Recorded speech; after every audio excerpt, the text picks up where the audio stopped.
අපි පටන් ගත්තා කැනඩාවේ බිස්නස් එකක් සම්පූර්ණ ෆර්නිචර් හැම දෙයක් එක්කම අපිට හම්බුණා ෆ්‍රී එකක්.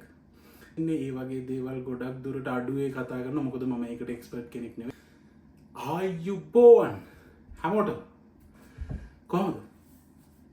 හැමෝම හොඳින් ඇති කියලා හිතනවා. මම ඩිලන්. මේ වීඩියෝ එක දාන්න ප්‍රධාන හේතු කීපයක් තියෙනවා. මේක ඉන්ට්‍රෝ වීඩියෝ එකක්. මම ඊට කලින් වීඩියෝ කරලා එහෙම දාලා නැහැ. ඒකෙන්ද ෆස්ට් ටයිම් අඩුපාඩු බොහොමයක් ඇති. හදාගෙන යන්න බලාපොරොත්තු වෙන ඉස්සරහට. පළවෙනි හේතුව තමයි අපි පටන් ගත්ත කැනඩාවේ බිස්නස් එකක්. ඒක ස්ටාර්ට්අප් එකක් විදිහට පටන් ගත්ත දෙයක්. ඒකෙන්ද ඒක ගැන ෂෙයා කරගන්නත් ඕනේ. සහ අපි බලාපොරොත්තු වෙනවා ටීම් එකක් බිල්ඩ් කරගන්න. ඉතින් ඒ ටීම් එක බිල්ඩ් කරගන්න මම හිතනවා මේක හොඳ ක්‍රමයක් වෙයි කියලා වීඩියෝ එක ෂෙයා කරලා ඒකට කැමති කට්ටිය දැනුම තියෙන කට්ටිය එකතු කරගන්න.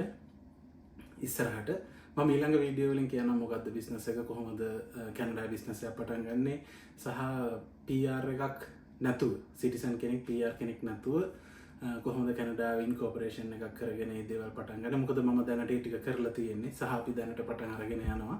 ඒ සම්බන්ධ වැඩි විස්තර අපි ඊළඟ වීඩියෝ එකකින් ගේන්න.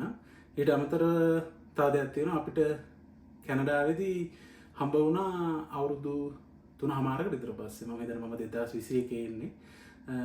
කැනඩාවෙන් ෆ්‍රී එකක් අපිට ඉන්න. සම්පූර්ණ ෆර්නිචර් හැම දෙයක් එක්කම අපිට හම්බුණා ෆ්‍රී එකක්. ඉතින් ඒක කොහොමද හම්බ වුණේ කියලා දැනගන්න ඕන නම් වීඩියෝ එකට කමෙන්ට් එකක් දාන්න. ඒකට කවුරු ඉන්ටරෙස්ටිං කෙනෙක් ඉන්නවා නම් මම ඒ ගැන විස්තර කියන්නම් ඊළඟ වීඩියෝ වලින්.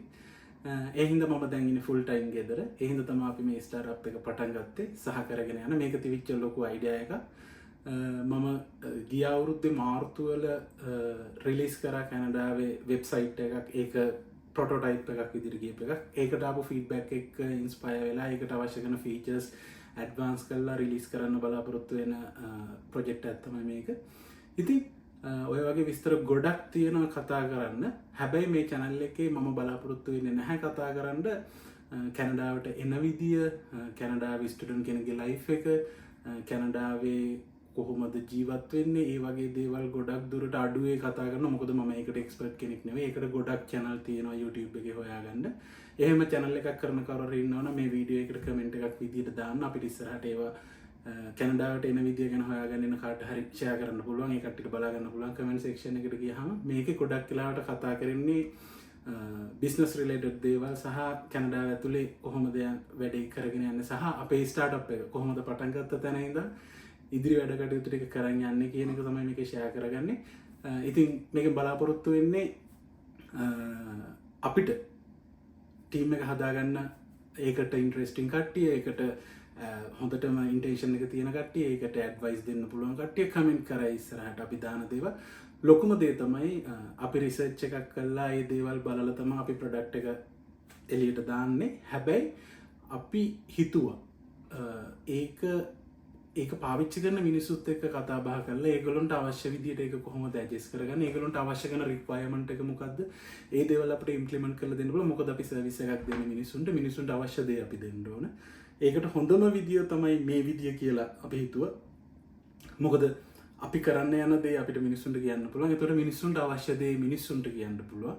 අපිට ඒ දේවල් අපේ ප්‍රොඩක්ට් එකේ ඩෙවලොප් කරලා අපිට ඒක මිනිස්සුන්ට දෙන්න පුළුවන්. ඒක තමයි ප්‍රධාන හේතුව. ඉතින් ඔය වගේ වැඩ කීපයක් තියෙනවා කතා කරන්න. මේක පළවෙනි වීඩියෝ එක. කැමති කට්ටිය channel එක subscribe කරලා එකතු වෙන්න. හැම විස්තරයක්ම අපි ඉදිරියට කතා කරමු. එහෙනම් හැමෝටම ජය.